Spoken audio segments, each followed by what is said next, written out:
Hi everybody, I hope you're all with me here still. I know maybe some of you it takes a little time to find us again. Well, there's something in the air because all of a sudden our system just shut down. No apparent reason. This is technology for you. This hasn't happened for quite a long time, right? For really months and months and a We've been year at blessed least. up to this point, Yep, so I think so it's it was bound to Halloween. happen. Halloween's getting close. Halloween, something is going on. Is it full moon? I don't know. I don't know. So I hope you found us back. I was talking about the elusive scant quarter-inch seam, and so I kind of encourage you to just go to the other video. Both videos will be saved. So if you missed the first part when I talked about the scant quarter-inch seam, yeah, check it out. But mainly, I'll do a little recap. What a scant quarter-inch seam is not a certain measurement. It should be really what that means is when we piece our pieces in a block, we press them, is that once we have them pressed, the pieces measure exactly what they should measure. So because it takes a few strands of fabric to when you fold it over for pressing, so whether you're pressing open or over to one side, and so that's why you have to adjust your seam based on how you're pressing. So I always tell everybody to, in my classes, we cut a 1.5-inch strip of scraps, sew them together, press it however you press it, whether it's, if you press, always press your seams open. You press them open. If you press to one side, press them to one side, and then you measure your piece. So after sewing one seam on the 1.5-inch strips, it should measure exactly 2.5 inches. So can we go to the overhead to show them? So mine are measuring 2.5 inches, so I'm good. If it would be a little short, I know I need to take a slightly lesser seam allowance. So the best way to adjust it is just, if you're able to move your needle either way on your sewing machine, that is the best way. So still use your 1/4-inch foot, or if you're using a 1/4-inch setting on your machine, however you're doing it, adjust it that way. If you're using a machine that you cannot move your needle, you can always just add some kind of tape, or I use my ruler stickers on the bed of my machine if I'm using an older machine, and that's where I know where I need to line up my fabric for my foot. So I hope you heard all of that, and I wanted to start talking about this because many of you are going to be using flannel for our quilt along. So even if you're doing flannel and you have a great 1/4-inch seam or scant 1/4-inch seam, normally using cottons, you want to do the measurement with flannel. So maybe do a slightly larger piece than 1.5, because we're not going to be using 1.5 inches. So cut maybe a 2-inch piece or a 2.5-inch piece. If you cut a 2.5-inch piece, sew them together, they should be 4.5 once they're pressed. So always check your seam. I wanted to mention too, those of you who are newer to maybe my videos, I have a video that's called Piecing Accuracy. It's on the website, on my YouTube channel. So check it out. It talks about all the little things that go into our seams being accurate, or piecing being accurate. And it's not just the seam allowance. It's about the pressing and, of course, the cutting. We want to cut with the best rulers, of course. If you're cutting with the Stropology rulers, you should be good. But there's all these little things. So think of that scant 1/4-inch seam as kind of a fluid thing. It's individual. It's an individual measurement. It's different for me than maybe somebody else, because it's based on my machine, the way I press. So maybe different from somebody else's machine and the way that person presses. So that's why it's always best to just measure and adjust to that. Does that make sense? Let's take some questions on that if you have any. I know we're still kind of coming on after our technical shutdown. Do I use a scant 1/4-inch seam with flannel? Yes, I do. The flannel that I use is great flannel. So, and like I said, a scant 1/4-inch seam is not like a half of a, it's not an 1/8 of an inch or anything like that. It's just a couple of needle width, one or maybe it's two with flannel. So just think of it that way. And that was a question I got. Once you use a scant 1/4 inch seam on flannel, are you not worried that the seams are gonna split open or it's gonna fray when you wash the quilt? Well, there's another thing that comes into play if you are having that happen with your quilts, if your seams are popping open or so that the fabric is fraying. Usually, well, it's a combination. Of course, if you're using really tiny seams, 1/8 of an inch or less, that's probably going to happen as the quilt gets worn. The other thing that comes into play is how much quilting is on that quilt. So, and are you quilting it versus tying it? If you have a tied quilt, the seams are more likely to become to open up because it's going to be more wear and tear on those seams as the quilt sandwich is just held together with a few ties. So versus quilting something over it or anything like that is also going to support those seams a lot better. So I really have never had any issues with seams opening up. I remember I have one quilt that happened to. That was a quilt that my son pieced when he was 8 years old. So his seams were not really straight. They were all the way over like this. And then we also tied it. And so that's the one that had some open seams. And I know that was the reason. Yes. Do you pre-wash your flannel? I do not. I do not pre-wash. I possibly would if I was using flannels that are not quilt shop quality. So if you purchase from chain stores, so you'll see that it's a lesser, kind of a looser weave is what word I was looking for. A looser weave than the ones from that you can get at quilt shops that are quilt shop only fabrics. So and especially if I was mixing the two, I would probably wash them all before I would do something with them. But since I am a little bit of a snob with my fabric, I don't really have to do that because I try to use great quality flannels, even if they're not from the same company. If they are that quilt shop quality, they are going to be great. And then I use flannel for the back and the binding, so they all kind of work together. And then I wash the quilt after it's done, and then it gets all really nice and snuggly, and they just kind of shrink together. Have you ever pieced with 60 weight thread?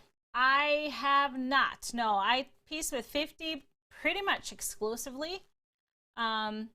So 60 weight is a little bit thinner than 50, I believe, because it goes opposite. But no, I have not done it myself, but I know other people do. Do you use a certain needle with flannel? I do not. I just use my sharps. So my sharps work very well. I do recommend to pop a new needle in there. When I start a flannel project, I make sure to start with a fresh needle. What tool does the tool I was talking about is called the Perfect Piecing Seam Guide. It's by Perkins Dry Goods. It's this little tool that has a hole in it so you can use this if you have a sewing machine. Like all my vintage machines, they usually don't come with a 1/4 inch foot, and if they do, or I can get one, they're not always accurate. So I always like to have this with me. So you actually just put the needle through the hole, then you put your foot down, and this is where you should be aligning your fabric. So you can either see where it's positioned with your foot when you have your right setting, and if it's not on the edge of the foot, it might be a little slightly under or slightly over. You can then use either my ruler stickers or anything to put along on the bed of the machine to know exactly where to guide your fabric. So it's a nice little tool.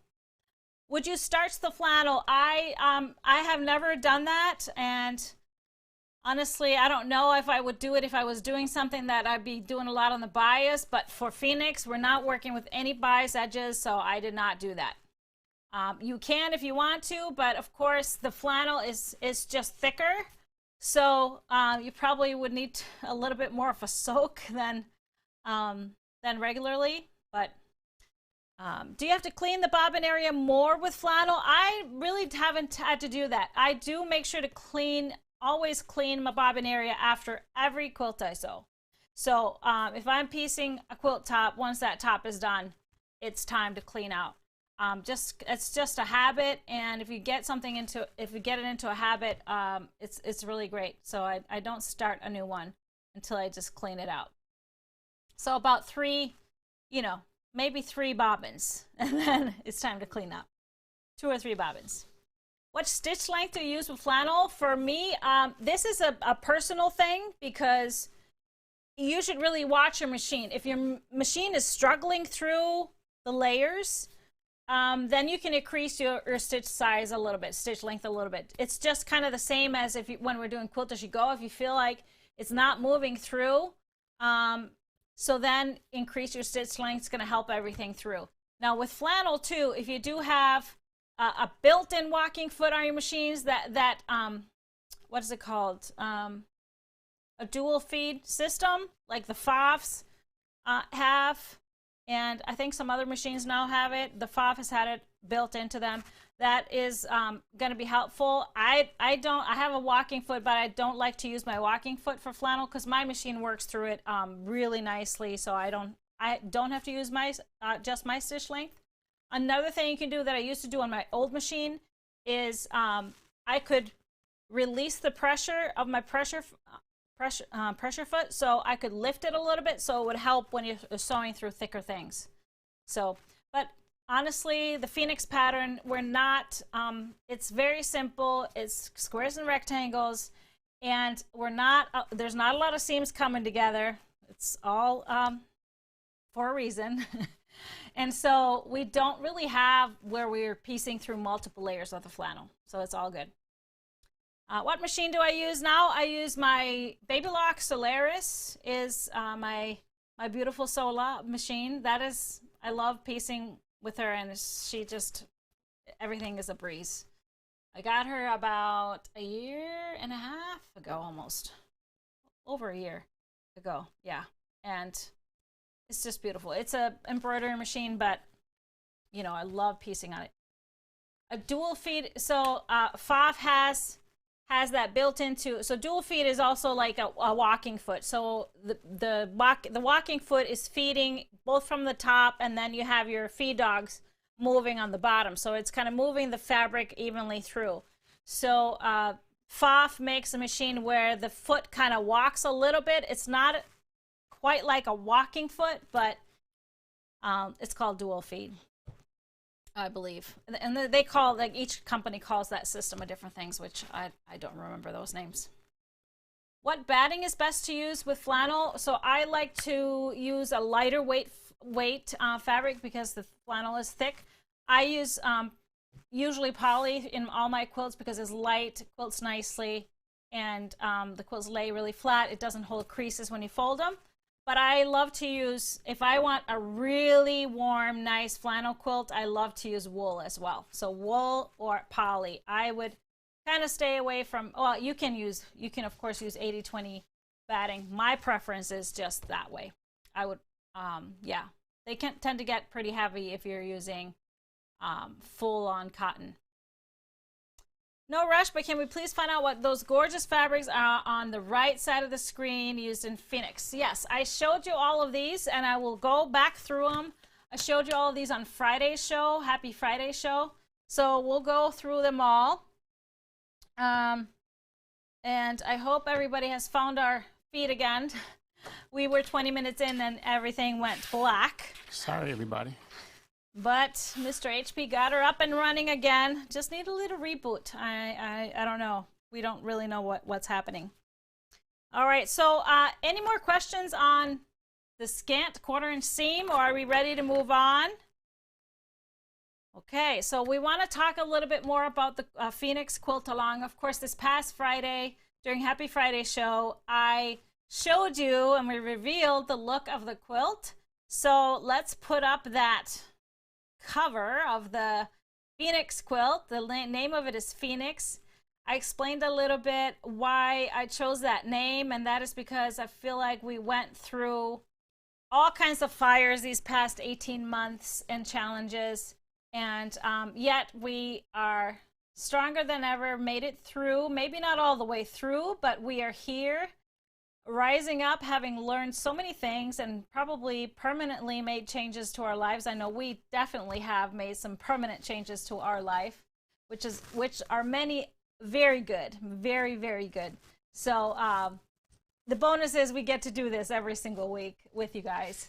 So which wouldn't be possible if we were living the same schedule we were before COVID. So I feel like Phoenix, yes, rising from the ashes, and kind of want to celebrate. Now, we missed out on quite a few things these past 18 months. There were things that we're not able to do that we normally do in our regular lives. So that's something I'm going to take advantage of and celebrate during the Quilt-A-Long Day on November 6th. So here's the date if you don't have that.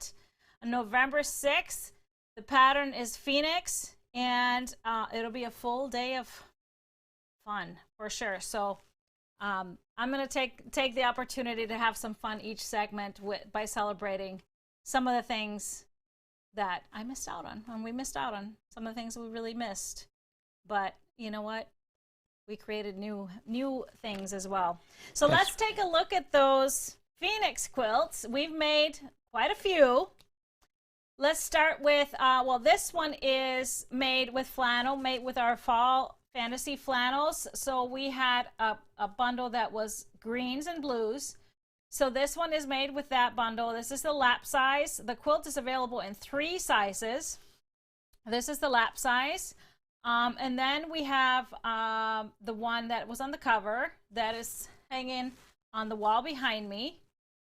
That is done with the Yuletide gatherings flannels. I did a neutrals bundle and a colorful bundle, and I believe we sold out of the colorful bundle. It's got reds and greens, so I used my greens and then my light grays, and then I'm going to make a second quilt with my dark grays from the neutral bundle and the reds. Then we have a brand new that I haven't shown you yet. This one we just pieced. This one is kind of for those extra scrappy ones. This is the Gingham Foundry bundle. So I used the blues, both the lights and darks for my darks, and then I used the yellows and creams for my lights. So it's a little bit more scrappy, but a little bit abstract in that as well. So I really like it.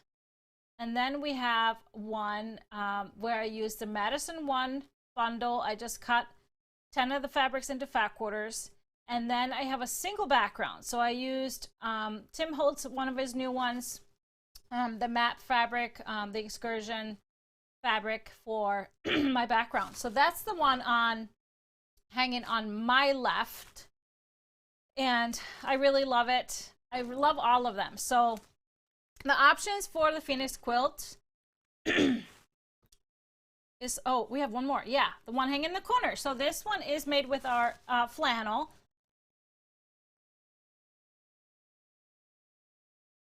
It's made with our Winter Elegance flannels. And then I used a single fabric for the lights. So it's, it was kind of it was a neutral, like a light gray, I believe.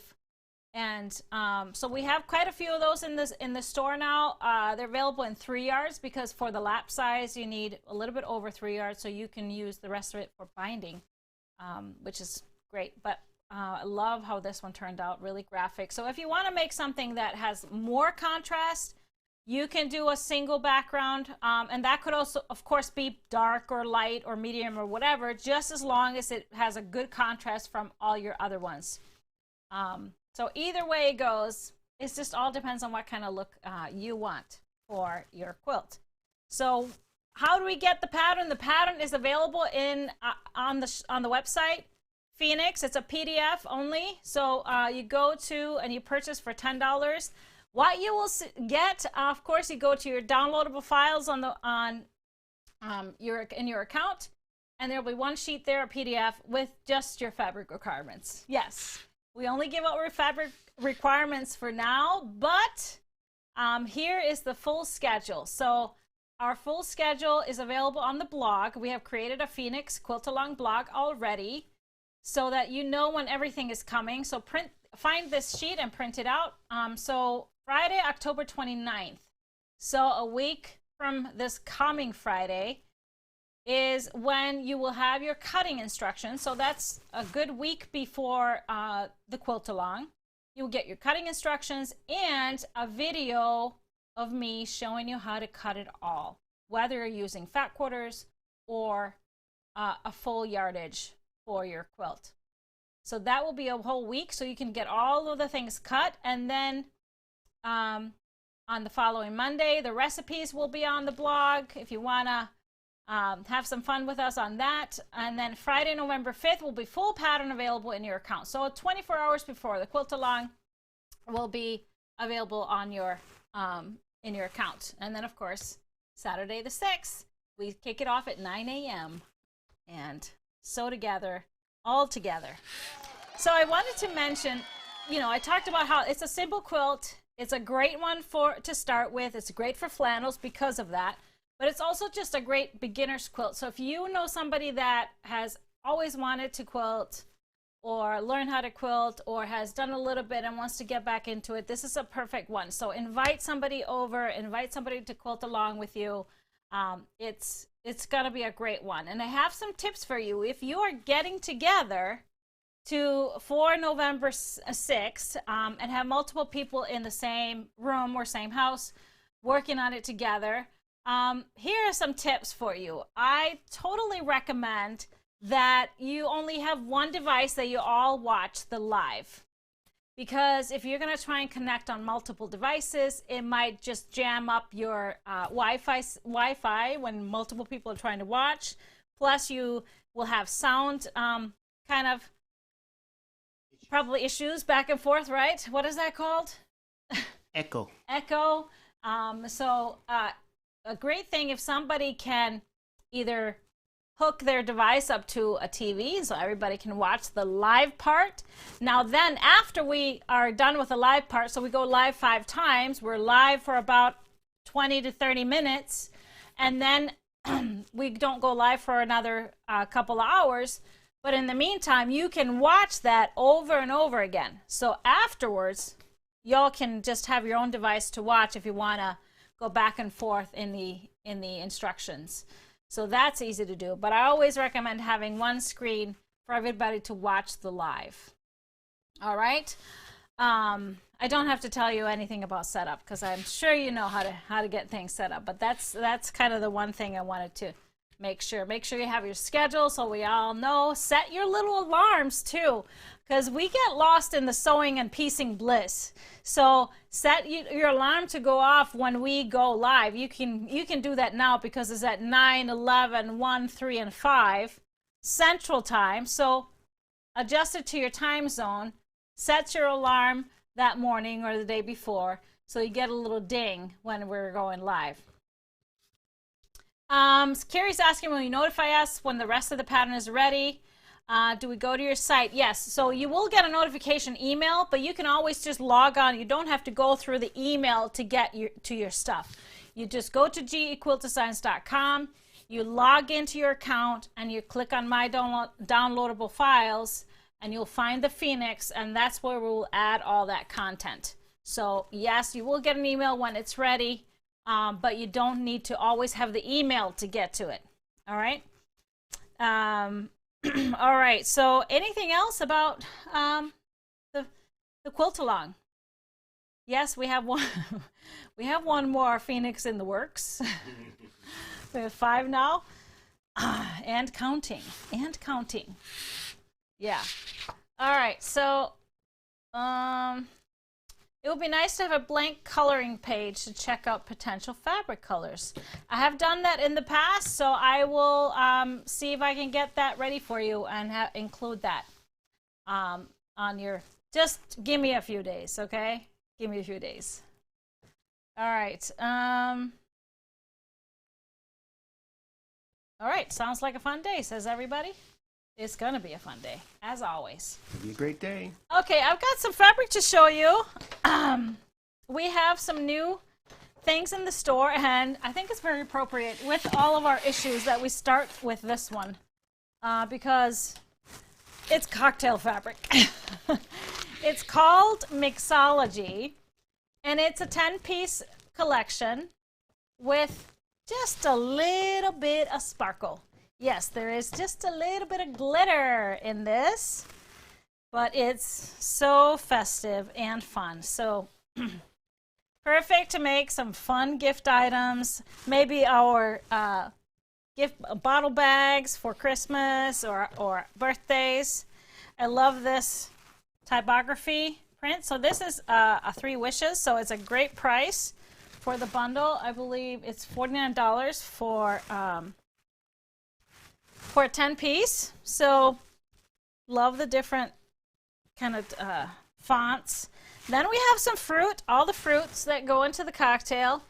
And then we have some really cool prints. So this one is kind of an ombre, or switches from green to yellow, lime green. We have another one similar but a different texture, green to blue. And then we have the cocktails, all the different cocktails. Love this one. I think it's really well done. And just a little bit of sparkle. So there, and then we have that same print here in the orange and yellow. That kind of ombre feel. We have the different bottles, tie-dyed bottles. I think this would be so much fun for table toppers and table runners, some little gift bags. We have the blue and pink version of the circles. And these are like rings from your glass that end up everywhere if you're having a icy cocktail. And then we have another, the ombre feel with the blue red, but then I love the martini glasses here too. So this is Mixology.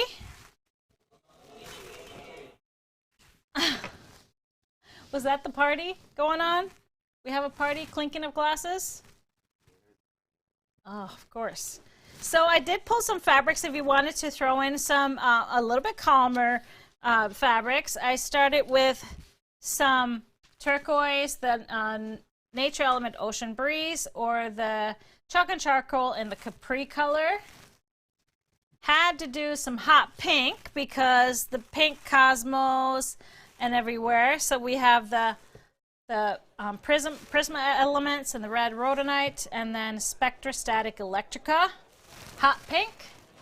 We gotta have some good lime green for the limes, so we have Spectrostatic Lightning and Speckled Metallic Citron, a little bit more yellow, and then of course a little red with that melon color, because that's kind of what is in the back here. So we have Canvas Melon and the Nature's Pebbles in the red.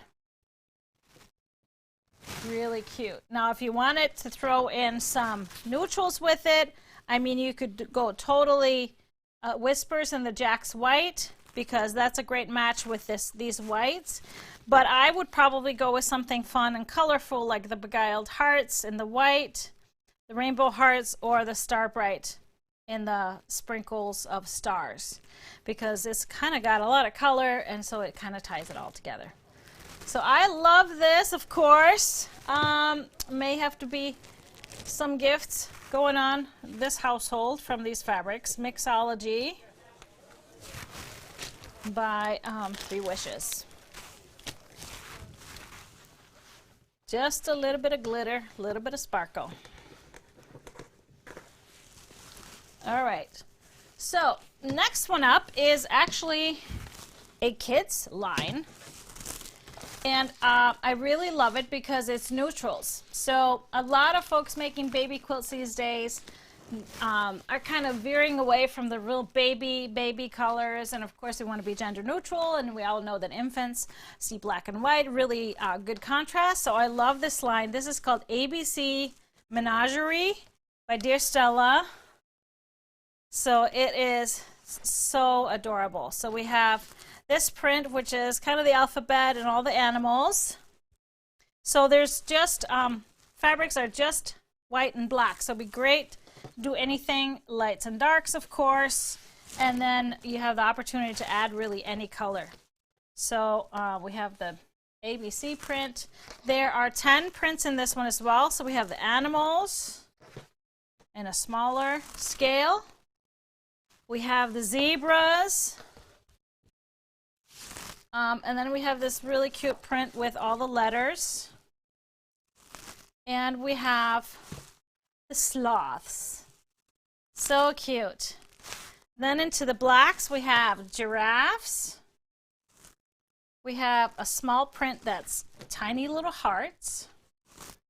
And then we have black and white rainbows. We have animals, a little bit more spaced out. And then the same letter print here. So this is 10 pieces, black and white, and lights and darks evenly spaced. I thought, you know, for adding color to this, so I would love, you would love just a neutral quilt like this, of course. However, what I love about it too is you can add just a little touch of color.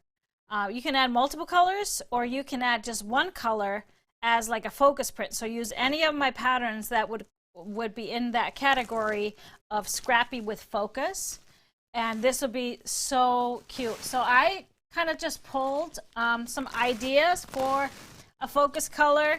So for yellow, look how cool that would be.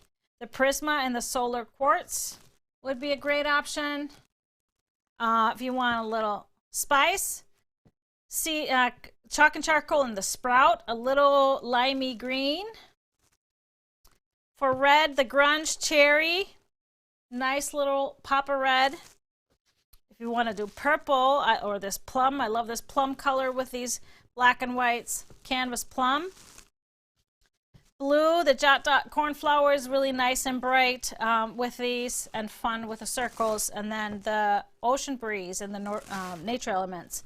Love turquoise also with with these neutrals. And what I was kind of going off of was this awesome stripe, the glitch stripe, which has multiple colors in it. And so you could use this for bindings, for sashings, for all kinds of things. And of course would work with any of these colors or all of them. But if you wanted to stick with the black and white, we have 3 options for stripes. We have the Tula Pink Tent stripe for just a straight stripe. And then we have 2 diagonals. The diagonal stripe Paradox in the black, smaller scale, and then a little bit wider, the diagonal stripe black from Haunted Halloween or Happy Halloween. Oh, Hometown Halloween. I don't remember what the name's called. But so we have two scales on this one. So ABC Menagerie, I love it because it's something that you can just have. You don't have to know gender or anything. You don't have to know the preferences of the parents, of color, of the nursery. You can just make a neutral quilt, and I think everybody will love it. So ABC Menagerie. And then last one I'm going to show you tonight as is a line from Macawer UK. It's been on pre-order. Colorful, colorful henna. So this one is inspired by the henna tattoos. Of course, the hennas are usually monochromatic or monochrome, but these are full of color. But I just love these kind of mandala style florals. And so we're starting with this colorway of these turquoise, nice geometric print here. We have the floral, touch of purple, and another tone on tone, slightly darker. I love this directional print. Could act as a stripe, great for little bindings. And then going into the more purples. This one kind of joins all the colors, small print. Another small print, a slightly darker purple, and then we go into these beautiful yellows with plum in it. So we have the small floral again, and the geometric with the little triangles, and the same stripy print. Oh, so cool. And then we have a little bit more into this magenta plum color, tone on tone. and then that same triangle print. So this is a larger, a 14-piece line. I couldn't leave anybody out because I really loved all the color in it. This would be just gorgeous. So I pulled, let's start on this end. The Jot in the fuchsia is a great match with all of these kind of magenta pink colors, and so is the speckled metallic berry because it has darks and lights in it. Just a touch of gold, but even though it's metallic gold, it really just works well with a gold color here.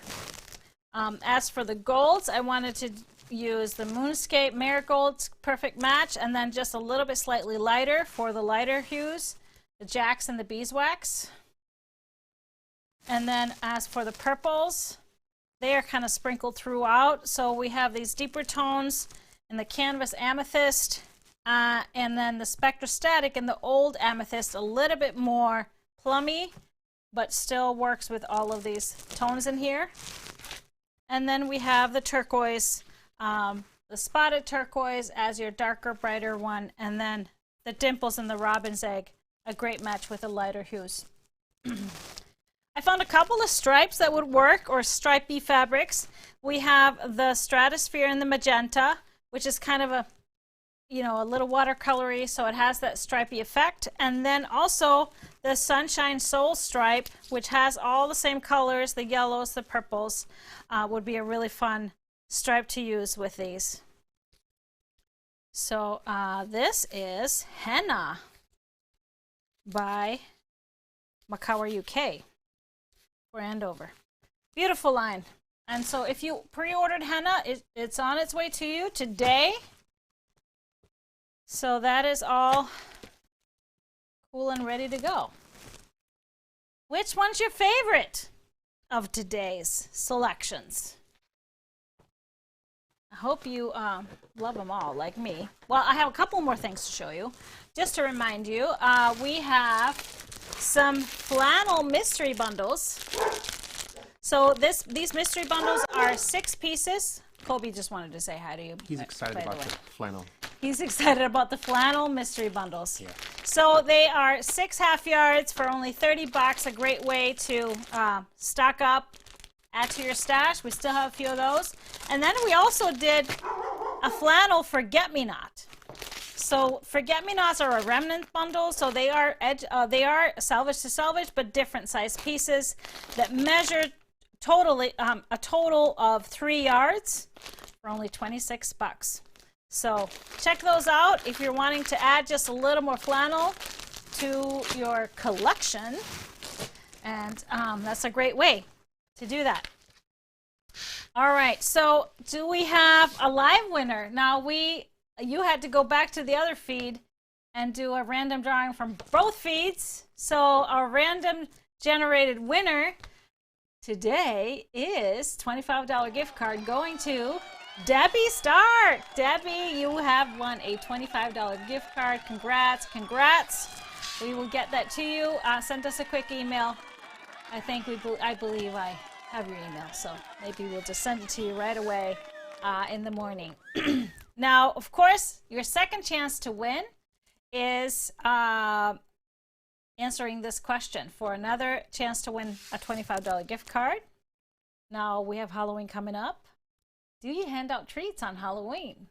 Now, is it just regular store candy, or do you do something special? I'd love to hear it. Maybe you do maybe some adult treats. I've heard about people going trick-or-drinking. Really? We used to do that. Yeah, I used to do that in my neighborhood. Trick-or-drink. People go bar to bar. Yeah, people go bar to bar. But that was kind of fun. You know, we did that after the kids did their trick-or-treating. It was we went trick-or-drinking. Now, I don't recommend too many, you know, varieties of alcohols, though. But it was fun to say hello to neighbors. All right, so we will randomly draw a winner from your answers on Tuesday, which will be our October 26th show at 7 p.m. October 26th is our next show, Tipsy Tuesday. But of course, we have our Friday show this week, which is Friday, October 22nd at 3 p.m. Central. So can't wait to see you then. This is it for now for us. We apologize for the technical difficulties. I'm glad you found us again. And we will see you this coming Friday. Bye, everybody.